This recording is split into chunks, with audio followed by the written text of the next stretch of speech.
Good morning students. आज हम 12वीं कक्षा के इतिहास का भाग 3 जिसका फर्स्ट चैप्टर है उपनिवेशवाद और देहात।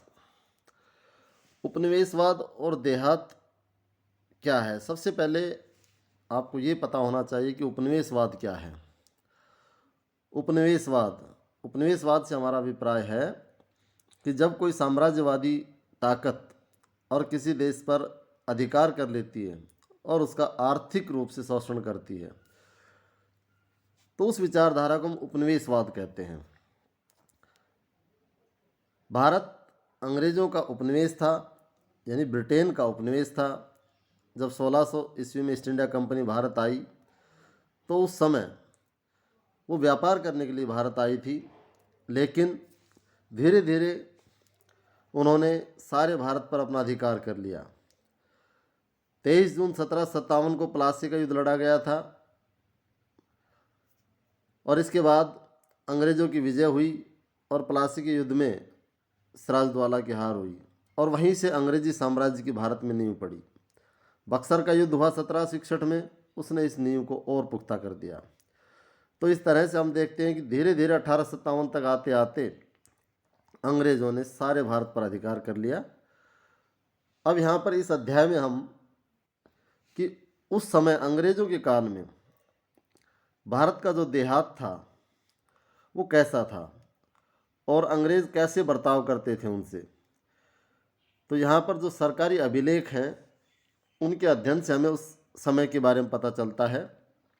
इस अध्याय में आप ये देखेंगे कि औपनिवेशिक शासन का अर्थ उन लोगों के लिए क्या था जो देहात में रहते थे। इस अध्याय के माध्यम से आप बंगाल के जमींदारों से मिलेंगे और उन राजमहल की पहाड़ियों की यात्रा करेंगे जहाँ पहाड़ियों और संथाल लोग रहते थे, और फिर वहाँ से दक्कन की ओर आगे बढ़ेंगे हम। आप ये देखेंगे कि ईस्ट इंडिया कंपनी ने देहात में अपना राज कैसे स्थापित किया, अपनी राजस्व नीतियों को कैसे कार्यान्वित किया था, भिन्न भिन्न वर्गों के लोगों के लिए इन नीतियों का क्या मतलब था और उन्होंने रोज़मर्रा की ज़िंदगी को कैसे बदल दिया। यानी सरकार द्वारा लागू किए गए जो कानून हैं उनका जन साधारण पर क्या असर पड़ा, जन साधारण के लिए क्या परिणाम निकले उनके।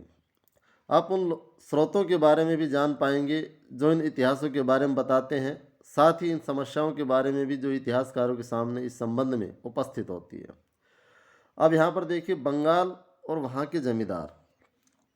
बंगाल और वहाँ के जमींदारों के बारे में जो अंग्रेज़ों की नीति थी वो क्या थी। जैसा कि आप जानते हैं कि औपनिवेशिक शासन सर्वप्रथम बंगाल में स्थापित किया गया। यही वह प्रांत था जहाँ से सबसे पहले ग्रामीण समाज को पुनर्व्यवस्थित करने और भूमि संबंधी अधिकारों की नई व्यवस्था तथा एक नई राजस्व प्रणाली स्थापित करने के प्रयत्न किए गए। सबसे पहले यहाँ पर देखिए बर्दवान में की गई नीलामी की एक घटना। उस समय क्या पता चलता है। बर्दवान जो आज का बर्धमान है, सन 1797 में एक नीलामी की गई यहाँ पर, जो एक बड़ी सार्वजनिक घटना थी। बर्दवान के राजा द्वारा धारित अनेक महाल यानी कि भू संपदाएँ बेचे जा रहे थे। सन 1793 में इस्तमरारी बंदोबस्त लागू हो गया था। इस्तमरारी बंदोबस्त ये भूमि का स्थायी बंदोबस्त था जो लॉर्ड कॉर्नवालिस ने राजस्व उगाने के लिए सन 1793 में लागू किया था। इसमें एक निश्चित कर प्रणाली थी, एक राजस्व की एक राशि निश्चित कर दी गई थी और जो जमींदार अपनी निश्चित राशि नहीं चुका पाते थे उनसे राजस्व वसूल करने के लिए उनकी संपदाएं नीलाम कर दी जाती थी। चूँकि बर्दवान के राजा पर राजस्व की बड़ी भारी रकम थी इसलिए उसकी संपदाएं नीलाम की जाने लगी। अब यहाँ पर देखिए कि जब उसकी संपदाएं नीलाम की जाने लगी तो यहाँ पर इस कहानी में सबसे जो अहम बात है वो क्या है कि ये पता लगा कि उनमें से अनेक खरीदार राजा के अपने ही नौकरी एजेंट थे। उन्होंने राजा की ओर से ही ज़मीनों को खरीदा था और नीलामी में 95% से अधिक बिक्री फर्जी थी। वैसे तो राजा की ज़मीनें खुले तौर पर बेच दी गई थी, पर उनकी जमींदारी का नियंत्रण उसी के हाथों में रहा। राजा कंपनी को राजस्व क्यों नहीं अदा कर पाता था, नीलामी में खरीदार कौन थे, ये कहानी उस समय पूर्वी भारत के ग्रामीण क्षेत्रों में क्या हो रहा था इसके बारे में बताती है। अदा न किए गए राजस्व की समस्या। अब राजस्व अदा नहीं किया जा रहा था। वहाँ समस्या क्या थी कि जो इस्तिमरारी बंदोबस्त लागू किया गया था, उस इस्तिमरारी बंदोबस्त से 95% से अधिक जमींदारियां हस्तांतरित हो गई थी। लेकिन कारण क्या था उसका? कारण यह था कि जो बंदोबस्त लागू किया गया था वो सबसे फसल का जो सबसे ऊपरी कैटेगरी थी उसको ध्यान में रखते हुए लागू किया गया, अर्थात 1 एकड़ ज़मीन में जो मैक्सिमम पैदावार होती है उसके हिसाब से लागू किया गया। लेकिन उसी समय जो बंगाल की ग्रामीण अर्थव्यवस्था थी वो संकट के दौर से गुजर रही थी, बार बार अकाल पड़ रहे थे, पैदावार घटती जा रही थी। लेकिन इन सब के होते हुए भी जो टैक्स की राशि थी वो कम नहीं की जा रही थी। इस तरह से जब टैक्स की राशि कम नहीं की जा रही थी, कर कम नहीं किया जा रहा था, तो किसानों के सामने, जमींदारों के सामने ये समस्या आई कि उस कर को वो चुकाएंगे कैसे, क्योंकि अकाल पड़ रहे थे, पैदावार कम थी। तो ये सब कारण थे कि जो जमींदारियाँ थी वो बार बार हस्तांतरित हो रही थी। राजस्व राशि के भुगतान में जमींदार क्यों चूक करते थे? कंपनी के अधिकारियों की सोचना था कि राजस्व मांग निर्धारित किए जाने से जमींदारों में सुरक्षा का भाव उत्पन्न होगा और वे अपने निवेश पर प्रतिफल प्राप्ति की आशा से प्रेरित होकर अपनी संपदाओं में सुधार करने के लिए प्रोत्साहित होंगे।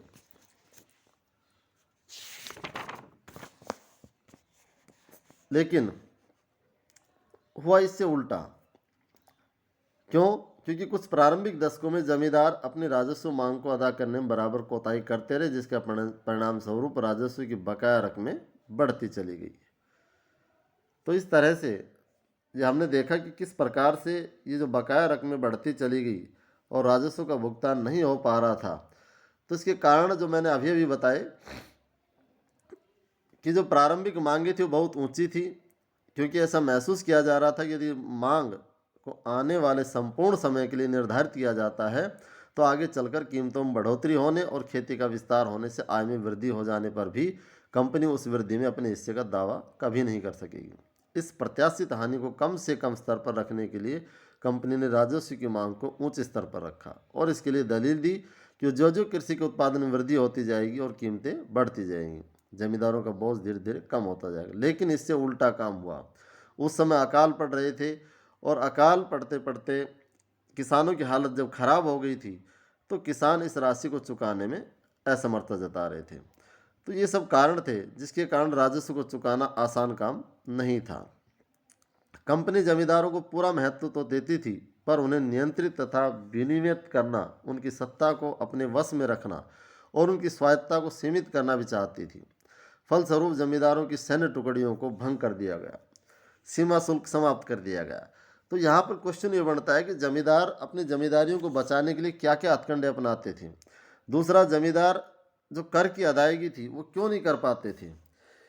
ये सब समस्याएं हैं जो यहाँ पर बताई गई हैं। अब यहाँ पर जमींदारों की जमींदारियाँ बार बार बदल रही थी, वे अपने आप को बचाने के लिए नए नए हथकंडे अपना रहे थे और उस समय जो कर की राशि थी वो उगाही क्यों नहीं दे पा रहे थे, ये यहाँ पर क्वेश्चन बनते हैं। अब यहाँ देखिए, जब जमींदारियाँ बार बार बदल रही थी तो नए जोतदारों का उदय हुआ। ये नए जोतदार कौन थे? 18वीं शताब्दी के अंत में जहाँ एक और अनेक जमींदार संकट की स्थिति से गुजर रहे थे, वहीं दूसरी ओर धनी किसानों के कुछ समूह गांवों में अपनी स्थिति मजबूत कर रहे थे। फ्रांसिस बुकानन के उत्तरी बंगाल के दिनाजपुर जिले के सर्वेक्षण में हमें धनी किसानों के इस वर्ग का, जिन्हें जोतदार कहा जाता था, विशद विवरण देखने को मिलता है। 19वीं शताब्दी के प्रारंभिक वर्षों तक आते आते जोतदारों ने जमीन के बड़े बड़े रकबे, जो कभी कभी तो कई हजार एकड़ में फैले थे, अर्जित कर लिए थे। स्थानीय व्यापार और साहूकार के कारोबार पर भी उनका नियंत्रण था। इस प्रकार वे उस क्षेत्र के गरीब काश्तकारों पर व्यापक शक्ति का प्रयोग करते थे। उनकी जमीन का काफ़ी बड़ा भाग अपने हल लाते थे, खेत में मेहनत करते थे और फसल के बाद उपज का आधा हिस्सा जोतदार को दे देते थे। तो ये किसानों की हालत, उस समय जो खेतों में काम करते थे उनकी हालत बहुत ख़राब थी। गाँव में जोतदारों की शक्ति जमींदारों की ताकत की अपेक्षा अधिक प्रभावशाली होती थी। अब यहाँ पर प्रश्न बनता है कि जमींदारों की अपेक्षा जोतदार अधिक ताकतवर क्यों बनते चले गए, क्या कारण है उसका? जमींदारों के विपरीत जो शहरी इलाकों में रहते थे, जोतदार गाँव में ही रहते थे और गरीब ग्रामवासियों के काफ़ी बड़े वर्ग पर सीधे अपने नियंत्रण का प्रयोग करते थे। जमींदारों द्वारा गांव की जमा को यानी लगान को बढ़ाने के लिए किए जाने वाले प्रयत्नों का वे घोर प्रतिरोध करते थे। जमींदारी अधिकारियों को अपने कर्तव्यों का पालन करने से रोकते थे। जो रैयत उन पर निर्भर थे उन्हें वे अपने पक्ष में एकजुट रखते थे और जमींदार को राजस्व के भुगतान में जानबूझकर देरी करा देते थे। सच तो यह है कि राजस्व का भुगतान न किए जाने पर जमींदार की जमींदारी को नीलाम कर दिया जाता था। तो ताकतवर जोतदार ही उन जमीनों को खरीद लेते थे। उत्तरी बंगाल में जोतदार सबसे अधिक शक्तिशाली थे। हालांकि धनी किसान और गांव के मुखिया लोग भी बंगाल के अन्य भागों के देहाती इलाकों में प्रभावशाली बनकर उभर रहे थे। कुछ जगहों पर उन्हें हवलदार कहा जाता था और कुछ अन्य स्थानों पर वे गाटीदार या मंडल कहलाते थे। उनके उदय से जमींदारों के अधिकार कमज़ोर पड़ना अवश्यंभावी था। तो यहाँ पर ये देखिए, ये डायग्राम दिया हुआ है कि कंपनी राज सीधा नियंत्रण जमींदार अनेक गांवों पर नियंत्रण रखता था। उसके बाद रैयत और उसके बाद सिकमी रैयत यानी किसान और खेतों पर काम करने वाले लोग। दूसरा है जोतदार, जो धनवान रैयत थे, व्यापारी और महाजन यानी साहूकार थे, जो इधर सीधा नियंत्रण रखते थे रैयत और सिकमी रैयत पर। सिकमी रैयत नीचे इनके नीचे आता था, जो इनके खेतों में काम करता था। तो इस तरह हमने देखा कि किस प्रकार जोतदार अधिक प्रभावशाली हुए। जमींदारों की ओर से प्रतिरोध, क्या प्रतिरोध किया गया जमींदारों की ओर से, यहाँ देखिए।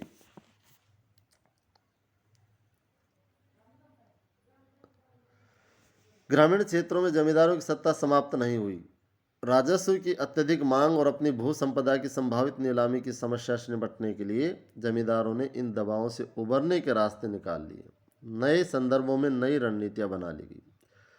फर्जी बिक्री एक ऐसी तरकीब थी जिसमें कई तरह के हथकंडे अपनाए जाते थे। बर्दवान के राजा ने पहले तो अपने जमींदारी का कुछ हिस्सा अपनी माता को दे दिया, क्योंकि कंपनी ने निर्णय ले रखा था कि स्त्रियों की संपत्ति को नहीं छीना जाएगा। फिर दूसरे कदम के तौर पर उनके एजेंटों ने नीलामी की प्रक्रिया को जोड़ तोड़ किया। कंपनी के राजस्व मांग को जानबूझकर रोक लिया गया और भुगतान न की गई बकाया राशि बढ़ती गई। जब भू संपदा कुछ हिस्सा किया गया तो जमींदार के अपने आदमियों ने ही अपने खरीदारों के मुकाबले ऊंची ऊंची बोलियां लगाकर संपत्ति को खरीद लिया। आगे चलकर उन्होंने खरीद की राशि को अदा करने से इनकार कर दिया। इसलिए उस भू संपदा को फिर से बेचना पड़ा। एक बार जमींदार के एजेंटों ने ही उन्हें खरीद लिया और फिर एक बार खरीद की रकम नहीं अदा की गई, इसलिए एक बार फिर नीलामी करनी पड़ी और इस प्रक्रिया को बार बार दोहराया गया। आखिर क्या हुआ, राज और नीलामी के समय बोली लगाने वाले थक गए।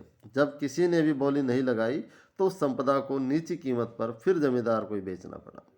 तो इस तरह से जमींदारों ने ये हथकंडे अपनाकर अपनी जमींदारी को बचा लिया था।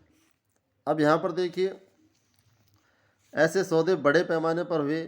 सन 1793 से 1801 के बीच बंगाल की 4 बड़ी जमींदारियों ने, जिनमें बर्दवान की जमींदारी भी एक थी, अनेक बेनामी खरीदारियां की, जिनसे कुल मिलाकर 30 लाख रुपए की प्राप्ति हुई। नीलामियों में की गई कुल बिक्रियों में से 15% सौदे नकली थे।